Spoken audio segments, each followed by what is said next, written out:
सगाजन। तो चलिए सगाजन, आज बात करने वाले हैं गोंडी बोलने के मायने, इम्पोर्टेंस ऑफ गोंडी लैंग्वेज, कि वो हमारे लिए जरूरी क्यों है।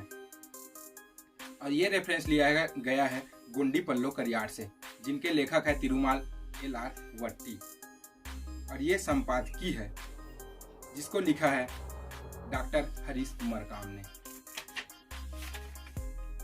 जो व्याख्याकार है और लेखक भी है।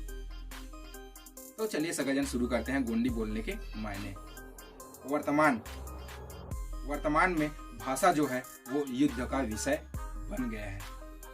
निश्चित ही कभी ये मात्र अभिव्यक्ति का माध्यम रहा होगा, पर आज दुनिया के इस सांस्कृतिक व राजनीतिक संघर्ष में अस्तित्व की लड़ाई का हथियार बन चुका है। जिस भाषा का जितना साम्राज्य है, उनके साहित्य का भी उतना ही विस्तार होता है, और उक्त भाषाई लोगों का अतिक्रमण भी सर्वप्रथम उसके भाषा के रूप में ही होता है, जो आगे जाकर संस्कृति, धर्म और अधिकार का रूप ले लेती है। अगर आपके मातृभाषा में किसी अन्य भाषा ने घुसपैठ किया है, तो समझिए आगे आपकी संस्कृति अस्तित्व को खतरा है। इसलिए भाषा इतना महत्वपूर्ण विषय है। लगभग इसी के आधार पर ही भारत में राज्यों का गठन हुआ है, जिसके लिए बहुत संघर्ष होता रहा है। दरअसल ये भाषाओं के बीच भी संघर्ष है। जिस भाषा का प्रचलन कमजोर हुआ, उक्त भाषाई लोग राज्य लेने में असमर्थ रहे। गोंडवाना राज्य हेतु संघर्ष इसका एक उदाहरण है कि हम गोंडवाना राज्य नहीं ले सके, वो हमारे भाषा के कमजोर होने की वजह से ही हुआ है। किसी व्यक्ति, समाज, देश या काल को समझने के लिए उसको भाषा को समझना बेहद जरूरी है। किसी व्यक्ति के बोलने के तरीके या शब्दों के उपयोग के आधार पर उसके व्यवहार या चरित्र को आंका जाना आम बात है। दरअसल भाषा वो तिजोरी है जिसमें उसके मालिक की संस्कृति व इतिहास की पूंजी सुरक्षित रखी होती है। मतलब भाषा ही वो तिजोरी है जिसमें उसके मालिक की संस्कृति या फिर उसका इतिहास की पूंजी सुरक्षित रखी होती है। इसलिए आधुनिक मनुष्य, जिसे जागरूक कहा जाता है, वह अपने भाषा की सुरक्षा व विस्तार के लिए इतना सजग बन गया है, क्योंकि उसे पता है कि मातृभाषा अगर लुप्त हुई तो अंततः उसकी पहचान भी खत्म हो जाएगी। सांस्कृतिक, सामाजिक व ऐतिहासिक शोधों में भाषा का महत्व और अधिक बढ़ जाता है, क्योंकि अगर प्रतीकों के नाम बदल गए या दूसरे शब्दों में प्रचलन कर दिया गया, तब भावना शायद वही रहे, परंतु उसका मूल स्वरूप बदल जाता है। उदाहरण के लिए याया, माँ, अम्मा, मदर, मम्मी, इन सभी का अर्थ एक ही है, वो है जन्म देने वाली। पर याया कहते ही एक गोंडी परिधान, सूता या रुपया पहने हुए, गोदना किए हुए जन्मदायिनी की याद आती है, उसकी छवि सामने आती है, जो छवि मई, मम्मी या फिर माँ या फिर मदर या फिर अम्मा कहने से क्रमशः बदलते जाती है। ठीक इस आसान उदाहरण की तरह अगर शब्द बदलेंगे तो आपके सांस्कृतिक व ऐतिहासिक धरोहरों की छवि बदल जाएगी, और फिर आपकी वर्तमान पृष्ठभूमि से आपका इतिहास का तालमेल न हुआ तो आपको उन सांस्कृतिक ऐतिहासिक प्रतीकों से वंचित कर दिया जाएगा या फिर उसे आपसे छीन लिया जाएगा। इतिहास ऐसे ही बदला जाता है। किसी गांव, शहर, भवन, चौराहा, संस्था आदि का नाम बदलने या नए नामकरण के पीछे सिर्फ यही मंशा होती है। इसलिए भाषा अभिव्यक्ति से आगे संघर्ष या युद्ध का विषय बन चुका है। नार को गांव और बूढ़ा को पुर कहने से ऐसे ही स्वरूप बदलता है।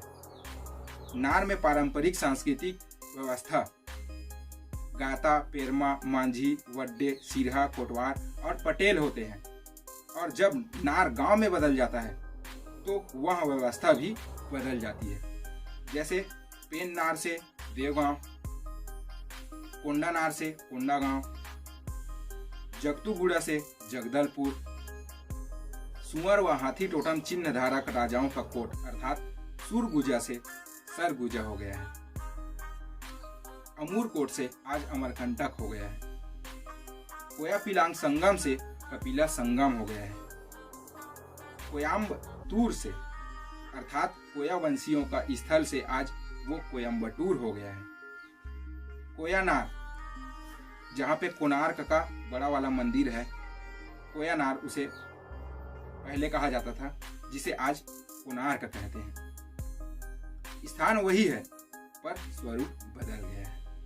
ये बदलाव धीरे धीरे कई पीढ़ियों के बाद आपके संस्कृति व इतिहास के मूल स्वरूप को ही बदल देगा या फिर बदल देता है। जैसे आपके जमीन के पट्टे में आपके पुरखों के जगह दूसरों का नाम हो और फिर आप उस भाषाइयों के गुलाम बन जाते हैं जिनके भाषा ने आप पर अतिक्रमण किया है। यहाँ जरा ठहर कर सोचिए कि आप किसके गुलाम हैं या किसके गुलाम होने जा रहे हैं। और आपके गांव, शहर, सड़क, मोहल्ला, चौराहा, भवन, संस्था के नाम कैसे बदलते जा रहे हैं। उपरोक्त विषय पर पूरी चर्चा के लिए एक पूरी किताब लिखने की आवश्यकता है। जो बातें किसी सांस्कृतिक या इतिहास को समझने के लिए भाषा के महत्व पर है। पर अब दूसरा पक्ष ये है कि किसी भाषा से उस भाषाइयों का मतलब उसके जो बोलने वाले हैं उसके मनोविज्ञान मतलब मानसिकता, व्यवहार या चरित्र को क्या समझा जा सकता है। और ये अब तक का निष्कर्ष है कि हाँ, किसी भाषाइयों के द्वारा, उसके भाषा के द्वारा उसके चरित्र को समझा जा सकता है, उसके व्यवहार को समझा जा सकता है। अर्थात किसी भाषा के स्वरूप से उक्त भाषाइयों का, जो भाषा बोलने वाले हैं, उसकी प्रवृत्ति के विषय में यह प्रथम आकलन लगाया जा सकता है कि वे सहज है या फिर आक्रामक, मृदुभाषी है या फिर कठोर, सरल है या फिर कठिन, उनकी सामाजिक संरचना न्याय प्रधान है अथवा नहीं, वे सहजीवी स्वभाव के हैं या परजीवी स्वभाव आदि। क्योंकि गुण के आधार पर भाषाओं को कम से कम दो भाग में तो बांटा ही जा सकता है। पहला सहज और दूसरा कलिष्ठ। कलिष्ठ अर्थात क्लिष्ट अर्थात कृत्रिम। इसलिए यह जानना अति आवश्यक है कि आखिर गोंडी बोलने का मतलब या मायने क्या है। दरअसल यह भाषाई संघर्ष से हटकर भी सहज बनता है। मतलब गोंडी भाषा जो है वो भाषाई संघर्ष से हटकर सहज बनता है, सरल बनता है, मृदुभाषी बनता है, प्राकृतिक बनता है, प्रकृति के नजदीक जाना है। मतलब इस भाषा को बोल के, समझ के आप प्रकृति के करीब जाते हैं, उससे दूर नहीं जाते। सादर सेवा जोहार सगजा। क्योंकि वीडियो जो है वो लंबा हो रहा है और इसका पार्ट जो दूसरा लाऊंगा उसमें आपको पूरा समझ में आ जाएगा सगजा। अगर वीडियो पसंद आए तो लाइक कर दीजिए, क्योंकि आपके लाइक से हमें प्रेरणा मिलता है। और इस वीडियो को अपने मित्र, सगा और परिवार के साथ शेयर जरूर करें। चैनल पर पहली बार आए हैं तो चैनल को सब्सक्राइब कर दीजिए, साथ ही बेल आइकन बटन पर दबा दीजिए ताकि हमारे नेक्स्ट वीडियो का नोटिफिकेशन अर्थात सूचना आपको जल्द से जल्द मिल पाए। सेवा जोहार, गुरु जोहार, गोकुल जोहार सगजा।